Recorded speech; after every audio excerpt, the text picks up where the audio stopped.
Welcome to video 3 in this 4-part series on demystifying, simplifying 4 big fat church words.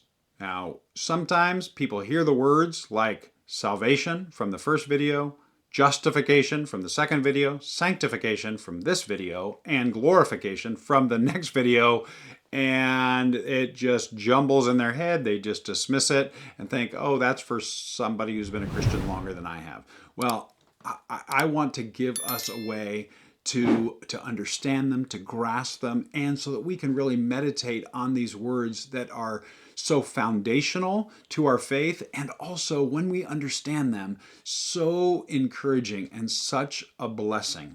And so, as I did with the other ones, I want to give us just a phrase that helps us understand what this word is and end up with a single sentence that helps us grasp all 4 and their different kind of roles in our Christian life, and then an analogy that ties them all together. And then we're looking at Ephesians 2, a passage that looks at all 4 of these in 10 verses. And so, here we are in sanctification. The phrase in salvation is what we are saved from, justification is what we are saved into, and sanctification is what we are saved for. And as we look at this analogy that we began in the first video of salvation being this sick orphan in a kingdom that is plagued by a plague called sin, that everybody in that kingdom was born into, that they can't do anything to fix the plague on their own. And the king of the perfect kingdom, who loves these people, sends his own son on a rescue mission to save them from that plague.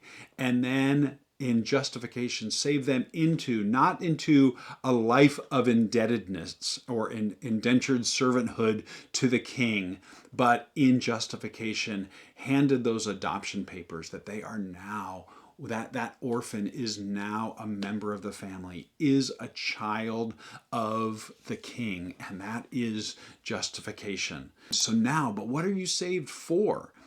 That's where sanctification comes in.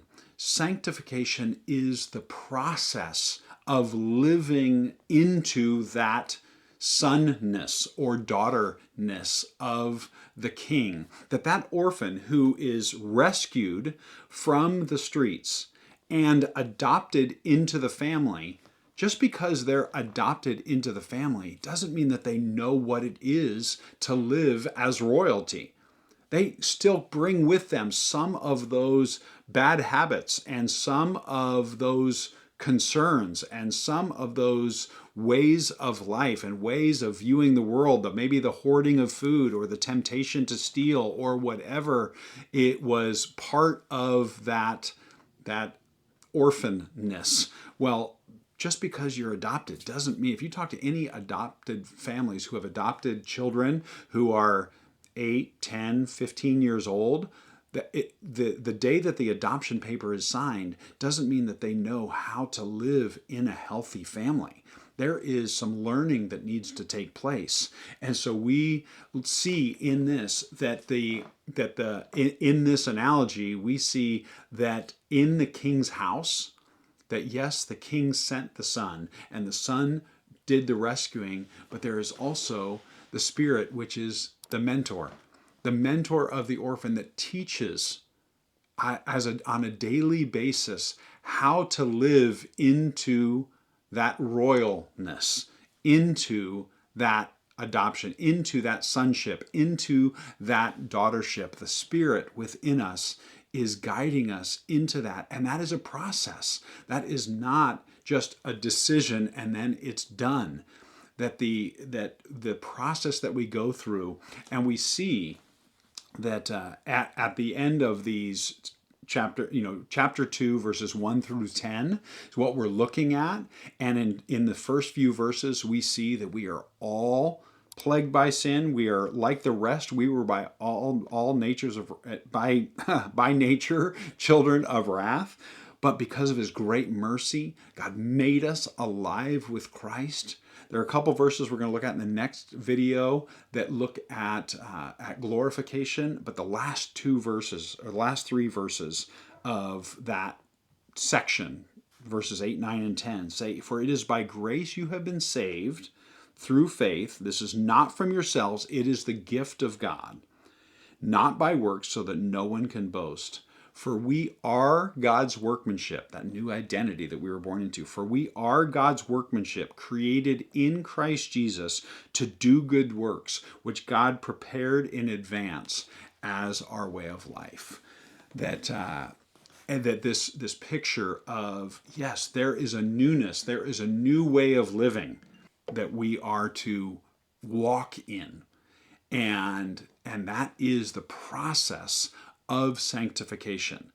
And the verse that I love that really paints this picture of salvation and justification leading into sanctification is in Hebrews 10:14. This may be one that you want to write on a card, put it on your mirror, internalize it, carry it with you.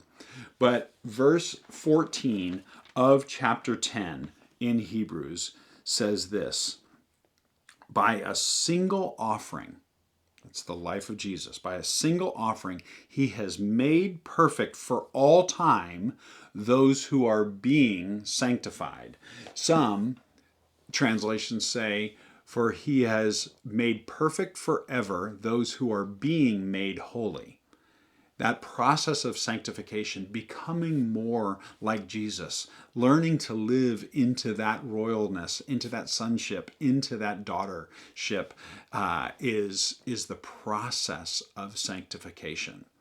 And so if salvation is what we were saved from, and justification is what we're saved into, this new identity, sanctification is simply the process of not earning our salvation. That salvation, as we see in Hebrews 10:14, that salvation was through one sacrifice. You are made perfect forever, but you are being sanctified. You are learning to live into that. And so that picture of sanctification, of you are made perfect and you are being perfected. You are being sanctified. You are being made holy. That is the process of sanctification. Learning to live as a royal child of the King. So I hope that that's encouraging. I hope you'll share this series with somebody who could use some help understanding big fat church words. And we will wrap up this series in the next video, which is glorification. I will see you there.